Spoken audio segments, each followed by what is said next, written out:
Gipahibalo sa 10th Infantry Aguila Division, Philippine Army nga wala sila na monitor nga aktibong mga unit sa New People's Army kun NPA sa ilang area of responsibility. Dili lang sa Davao Region, apan lakip na sa area sa Bukidnon, Caraga Region, Sarangani Province, North ug South Cotabato. Wala niya po na existing active. Ibig sabihin, wala pa insurgents na naitabo. Even ang recovery efforts, no, dili pa siya, wala pa tayo monitor na anak ka bugat ng mga lihok nila na mag-constitute sa recovery efforts. Means katong mga areas na dismantle na ito o na-clear na ito sa una is wala pang gihapon nilang mabaliki. Sumala sa mga sundalo, wala kini nagpasabot nga wala nay hulga sa Communist Terrorist Group kun CTG nga NPA. Parts sa Southern Mindanao Regional Committee ang white area ang component. No? Dati ang pangalan na ito kay Regional White Area Committee. But tungkol sa peculiarity sa area, gitawag nila ni Regional Committee on Towns and Cities.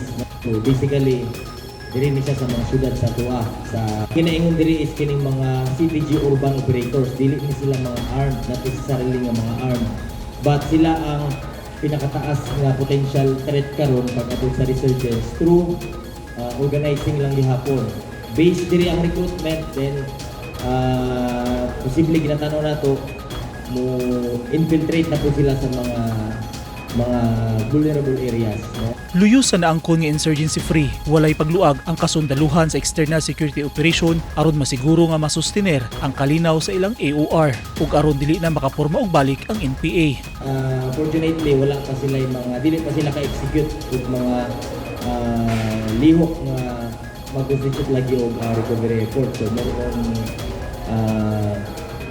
meetings, no, ang atong monitoring, makita-kita sila. So wala pa may illegal na mga buhatunon. So dara na nakatutok. Sa iskutanan nga ISO, Internal Security Operation. But kabalo naman ta, di manabalik-balik nato ang army, dili lang ang 10ID, but the whole armed forces, no, naka-immerse na ta actually sa external security operation or territorial defense. Usa sa gipaningkamutan sa 10th ID nga makatampo sa armed forces ug sa gobyerno nga masiguro ang proteksyon sa territorial integrity, sovereignty ug national interest. Gipasalig sa 10th ID nga maglisod na og balik sa ilang kalihukan sa kabukiran ang mga NPA. Eugene Hinutan, Newsline Philippines. Stay safe.